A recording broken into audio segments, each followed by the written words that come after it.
আসসালামু আলাইকুম। আমন্ত্রণ জানাচ্ছি বিডিটিউব ইনফোটেইনমেন্টে। সাথে আছি আমি হাসানুর ইসলাম। ভারতীয়রা বিভিন্ন সময় বাংলাদেশকে নিয়ে উল্টাপাল্টা কথা বলে, বিভিন্ন ভিডিওর কমেন্ট বক্সেও বাংলাদেশকে নিয়ে বাজে কথা লিখে।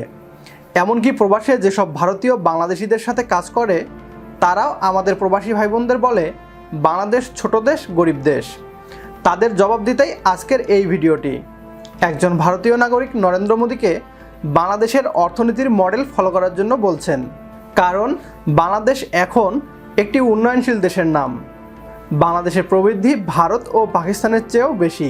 শুধু তাই নয়, বাংলাদেশের চলমান প্রকল্পগুলো চালু হলে বদলে যাবে বাংলাদেশের অর্থনৈতিক চিত্র। তো চলুন দেখে আসি বাংলাদেশের অর্থনীতি নিয়ে কি বলছে ভারতীয় যুবক। बांग्लादेश के जीडीपी ग्रोथ इंडिया और पाकिस्तान की जीडीपी ग्रोथ से ज्यादा है, तेजी से बढ़ रही है। ऐसा क्यों, क्या कारण है, बात करेंगे। देखिए, बांग्लादेश की जो जीडीपी ग्रोथ है वो 8% है, जबकि भारत की जो अर्थव्यवस्था है उसका जो ग्रोथ रेट है वो घट करके 5% के आसपास हो गया है। पाकिस्तान की इकोनॉमी की बात करें, उसका जीडीपी ग्रोथ जो है वो 5 से 6% के बीच में है। अब बांग्लादेश में प्रति व्यक्ति कर्ज $434 है, यानी कुछ 36,000 के आसपास, और वही इंडिया के लोगों पर 65,000 का कर्ज है। और अब इन तीनों कंट्रीज के फॉरेन एक्सचेंज रिजर्व की बात करूं तो पाकिस्तान में अभी $8 अरब है, वही बांग्लादेशी देश का जो विदेशी मुद्रा भंडार है वो लगभग $35 अरब का है। भारत का रिकॉर्ड $434.60 अरब तक पहुंच गया है। यह रिपोर्ट अभी अगस्त में आई थी इंडिया की। अब देखिए, अगर मैं इस रिपोर्ट में IMF की जिक्र करूं, उसके रिपोर्ट का जिक्र करूं, तो बताती है कि बांग्लादेश की अर्थव्यवस्था वर्तमान में $180 बिलियन से बढ़कर के 2021 तक $322 बिलियन की हो जाएगी। अगर वही कंपैरिजन इसका मैं पाकिस्तान के साथ करूं तो मैं ये कह सकता हूं कि पाकिस्तान के लोगों से ज्यादा आज संपन्न बांग्लादेश के लोग हो चुके हैं। यहां पर आपको मैं एक बात बता देना चाहता हूं, सेंसस रिपोर्ट का जिक्र करना चाहता हूं, जो कि एक पॉपुलेशन बताती है किस देश में, किस राज्य में कितनी है।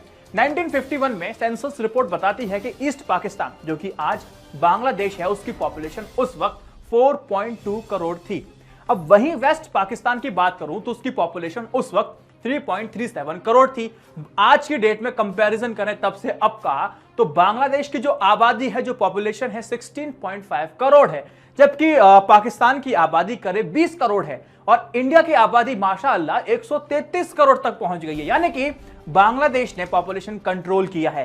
पाकिस्तान और इंडिया इसमें साफ साफ फेल होते नजर आ रहे हैं, और इसको भुगतना हमें और आपको पड़ रहा है। अब देखिए, आज बांग्लादेश की इकोनॉमी और इंडिया पाकिस्तान से भी ज्यादा अच्छी कर रही है। फैक्ट फिगर आपको बता रहे हैं, जीडीपी ग्रोथ रेट आपको बता रही है। अब इसकी वजहों को अगर आप टटोलने की कोशिश करेंगे तो आप पाएंगे कि बांग्लादेश की जो इकोनॉमी है, जो उसकी अर्थव्यवस्था में इंडस्ट्री सेक्टर बहुत मायने रखता है, उसकी ग्रोथ रेट बहुत अहम है। बांग्लादेश का गारमेंट मैन्युफैक्चरिंग सेक्टर काफी बड़ा योगदान देता है, वो और वहीं मेजर टेक्सटाइल सेंटर भी बांग्लादेश में है, जिसकी वजह से बहुत सारे एम्प्लॉयमेंट वहां क्रिएट हो पा रहे हैं। स्किल्ड अनस्किल्ड लेबर भी वहां एम्प्लॉयबल हो पा रही है, पैसे कमा रही है, रोजगार कर रही है, लिविंग स्टैंडर्ड बढ़ा रही है। बांग्लादेश की सफलता में रेडीमेड कपड़ा उद्योग की सबसे बड़ी भूमिका रही है और आज भी निभा रही है। देखिए, अगर मैं एक डाटा दूं आपको, 2018 में बांग्लादेश के टोटल एक्सपोर्ट में रेडीमेड कपड़ों का योगदान 80% रहा है।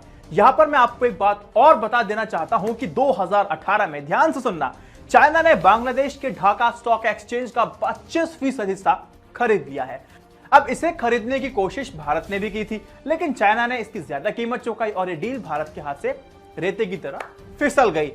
और वहीं दूसरी तरफ इंडियन इकोनॉमी की बात करें तो यहां पे हम पाते हैं कि भारतीय अर्थव्यवस्था में सर्विस सेक्टर का योगदान काफी ज्यादा होता है, जिसमें आपके हाईली एजुकेटेड लोग ही होते हैं, जिनको एम्प्लॉयमेंट मिलता है, अच्छा खासा पैकेज मिलता है और अच्छा खासा वो कमाई करते हैं, जिसके चलते जनसंख्या का एक बहुत बड़ा धड़ा रोजगार से वंचित रह जाता है।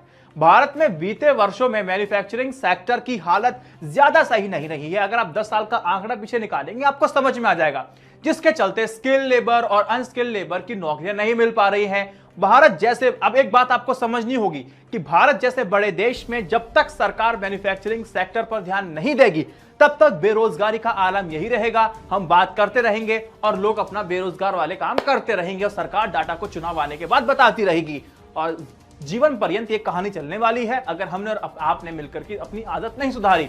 भारत की बड़ी आबादी अभी भी खेती किसानी पर डिपेंडेंट है, जबकि एग्रीकल्चर की जीडीपी।